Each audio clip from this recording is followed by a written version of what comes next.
In my view, questioning is our God-given right.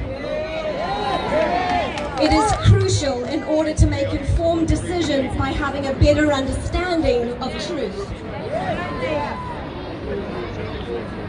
It has become apparent to me that we live in a society where the majority of people have been accustomed to trusting authority without question, where they truly believe that authorities are the only source of truth. This is blind trust.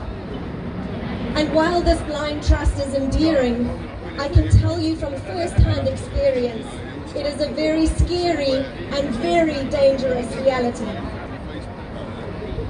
So I stand before you today as a fellow human with only love in her heart, love for this world, and most certainly love for freedom.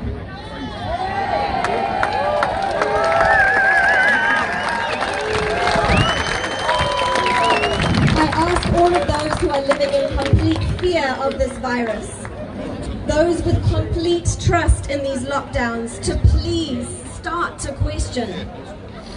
What if there is truth to what we are saying? Just what if? When you choose to turn a blind eye and not fully listen to opposing views, your responsibility to yourself is compromised.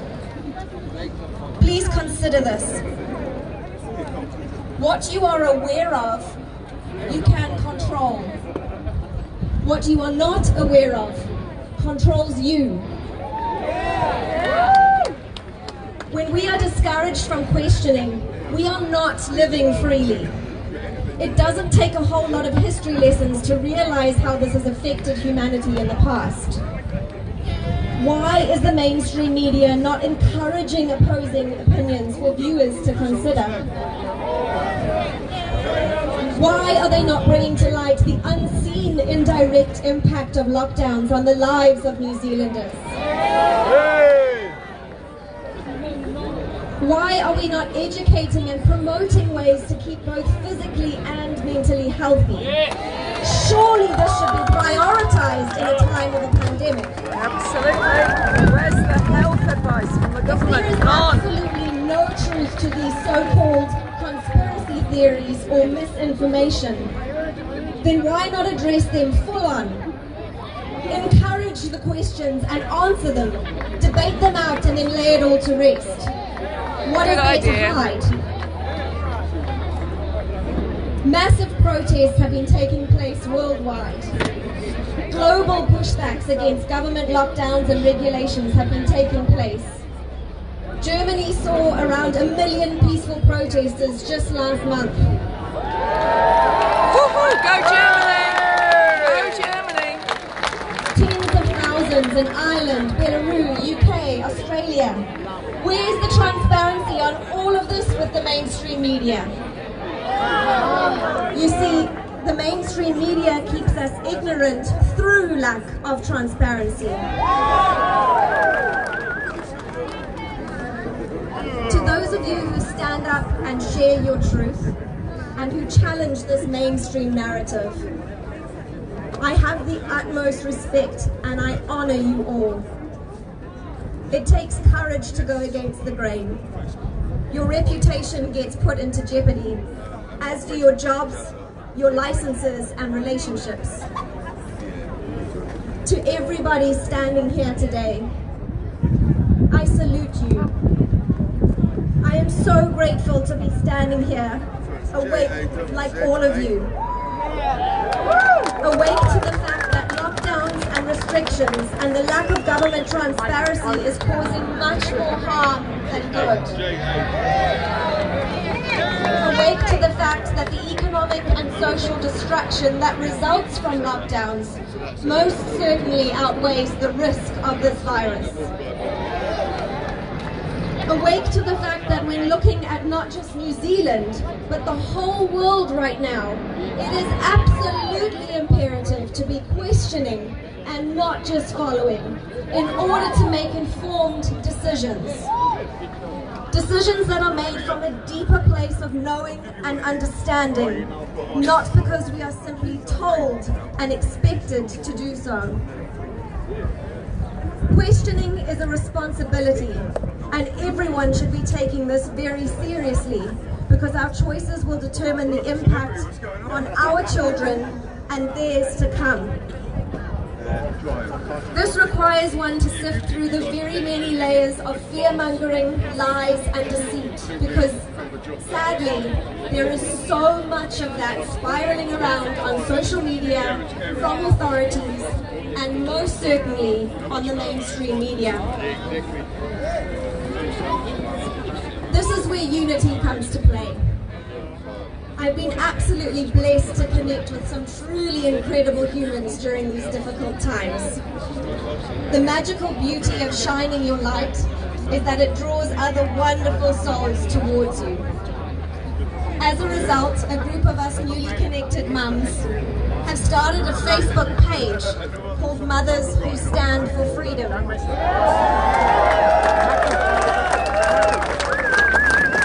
Children are our future, and we are standing firm for their freedom. We will be using the page to share information and to encourage questioning.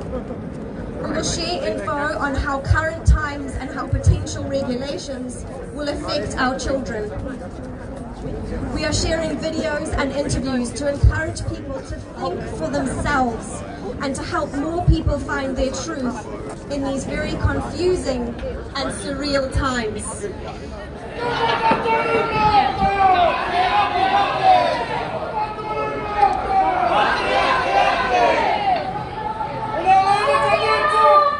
So this is a freedom march taking place in Auckland down Queen Street, both sides of the street. This is the fifth one of these that's happened. Started as an apolitical group of people worried about their freedoms being taken. The COVID response bill takes away your right to your privacy of your home. People can come in, they can come and insist that you are medically examined, they can take your children into quarantine, family members into quarantine. And so a lot of people now in New Zealand have woken up to this is an overreach by our government. The science no longer supports there being an epidemic. This government has failed to listen to Dr. Simon Thornley, who is an epidemiologist at Auckland University, and he heads up Plan B, the COVID B, Plan B. So these are just regular New Zealanders, guys, peacefully protesting.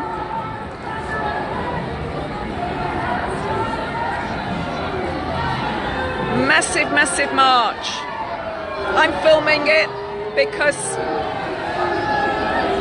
on previous occasions the media have not been here, and so I saw my role as helping people, raise awareness that this is happening.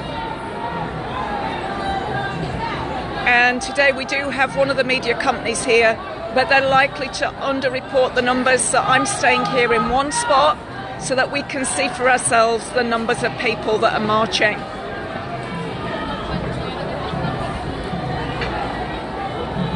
You can do your part at home by sharing this. The more people we can share it with, the better. These are everyday New Zealanders that are wanting the right to work. They're wanting the right not to wear a mask when we know the masks don't work. Even on the box it says it won't protect you from COVID. If people want to wear masks, that's okay, but if we don't want to, we shouldn't have to. Here's one of the NZPP candidates, Peter. So this march is bigger than the others because NZPP have joined with this one. 1, 2, 3, 4, get Jacinda out the door. So it's a big march.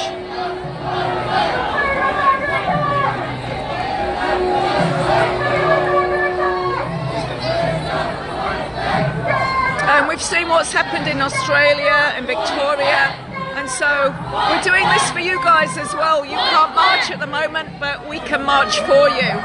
This insanity, it's destroying our economy.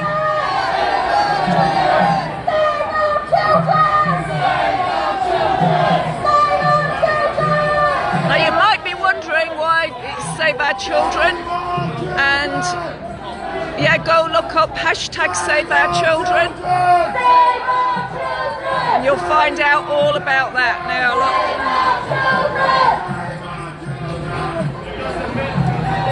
but so many people have felt inspired to come out, choose freedom over fear. For me personally, my grandfather in spirit went to World War I and World War II for our freedom. So relative to that, coming on a march, that's easy. Nobody's asking us to go into battle. This is a peaceful protest. Good spirits. Here comes the Hare Krishna. My favourite part of the march.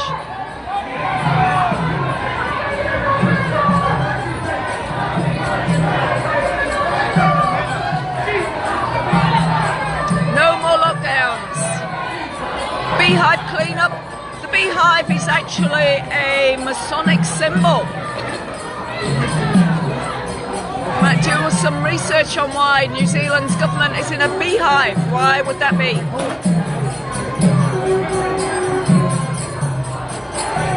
Here are the Hare Krishnas. Always good value. Beautiful energy. And it's still coming this March. Wouldn't surprise me if I'm still here and the march comes back the other way. There's going to be some speeches, I think, down at the bottom end of the march. Britomart.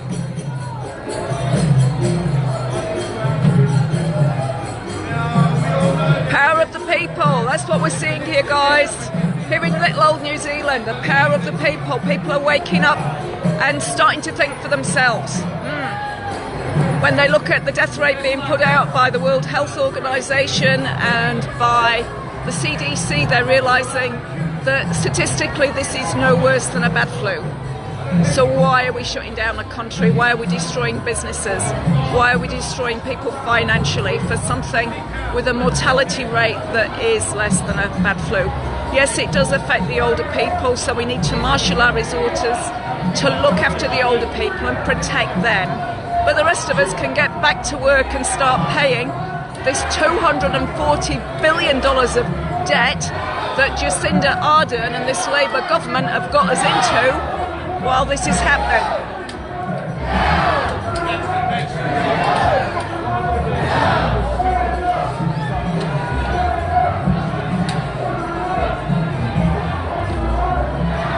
Yeah, Anthony's saying more than 3,000. Yeah, Anthony, I think you could be right. Yeah.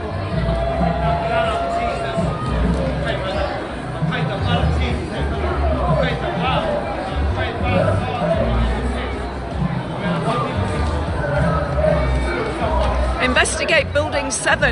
Now that's a reference to the Twin Towers. How did Building 7 collapse? If you don't know anything about that, go find out about Building 7. How did Building 7 collapse when it wasn't hit by a plane? Right, I think we're getting near the end, nearly at the end. What a great march, guys. Look at that. Very proud to be part of this group. And people are in their bubbles. It's all nice and peaceful. Yes, brilliant movie. Find Pandemic 1 and 2. It's really good. There's a great video you can find on YouTube called The Plandemic with an L in. Really, really good. Right, and we've got to get the people at the end. There we go. Protect your rights. Freedom! Right, I'm going to join the end now. Put the mask on, this will be asphyxiation before they give you the guillotine. Agenda 21, Jesus comes back. Agenda 21, what's that? Agenda 21. You can go to the United Nations own website and you can read all about Agenda 21 and Agenda 2030. Your local councils have been working towards it for some time. It's going to cover everything you do. It's going to cover how the food is grown, the air that you breathe, the waterways, the buildings. It's why in places like Auckland and Wellington now you can only build six-story buildings. You can't just put a granny flat on your piece of land that you've owned, that has been in the family for generations, because Agenda 21 won't let you. So Agenda 21, it's a 359-page document, if memory serves me right. Go find it. You won't want to read it all. It's not a good read. But just compare it with your council's 10-year plan and just see if there is a correlation. And then you've got to join the dots. They call it sustainable development. And it's all about moving us off the land where we can grow our own veggies into the towns. And not just into towns, but into 6-story buildings. What are you going to do with your pets, guys? What if you don't want food? Fruit in the supermarket that's been kept in storage that's a year old. What if you want to grow nice organic veggies yourself? Yep, this government's already tightened up on organic companies, making it more and more expensive for them to do what they do, making it more and more expensive for anybody to enter as a new business growing organics.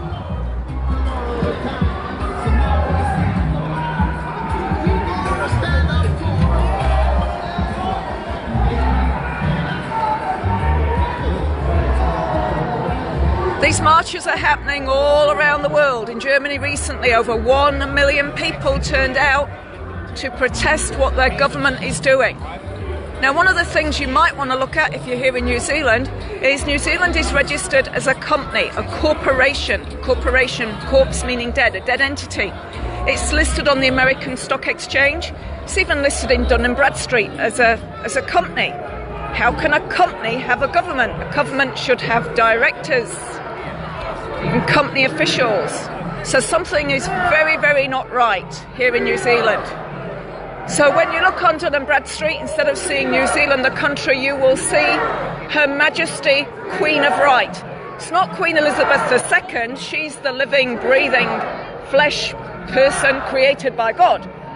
It's a corporation, Queen of Right of New Zealand, traded on the American Stock Exchange. There's lots of questions we need to put to this government, and this COVID-19 legislation, the COVID-19 response bill, is the thin end of the wedge for a lot of people, because they don't want people coming into their homes and forcibly sticking that thing up their nose, forcibly giving them an injection, forcibly taking their children off them into quarantine.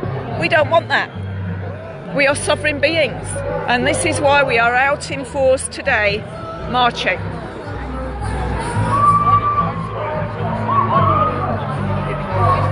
Fake news, the guy there's got a banner, fake news. Our mainstream media have let us down so badly. The idea of the media was to be in politics what's called the fourth estate. They were supposed to keep the politicians honest. And it's a very sad state of affairs now, our media, very sad state of affairs.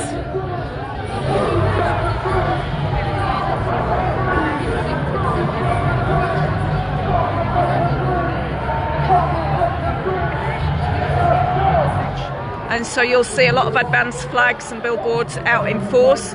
If you want change, if you are tired of being dictated to, if you want a chance of a true People's Party, if you want investigation into all the deals that have been done by corrupt politicians, both for Labour and National, then vote for NZPP.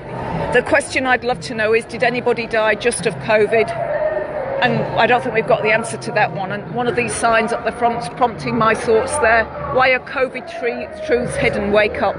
How many died purely of COVID with no underlying health conditions? Most of the people that died here were in their 70s and above. And so nobody here is saying that COVID-19 doesn't exist. Everybody here, you can see, is maintaining their bubble, their social distancing, very respectfully. Not many are wearing masks, but then, 70 years of science has shown that masks don't actually work. And psychologically, what damage might they do to people?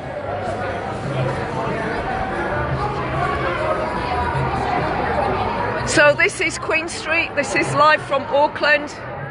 Thousands of people here, regular everyday New Zealanders are here, walking for their freedoms, for their right to decide what goes in their bodies, what medical treatments they have, marching for their right to earn a living, to produce an income, to run a business.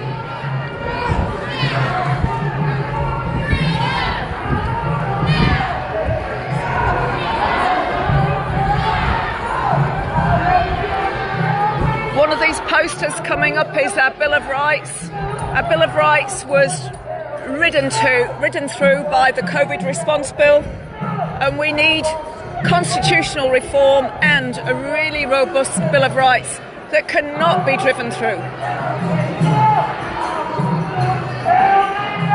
Oh, this is I don't know if you know this guy. This is Vinny Eastwood.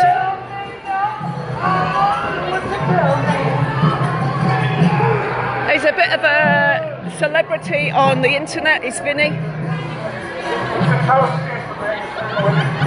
Every Tuesday he has a live with Billy Te Kahika.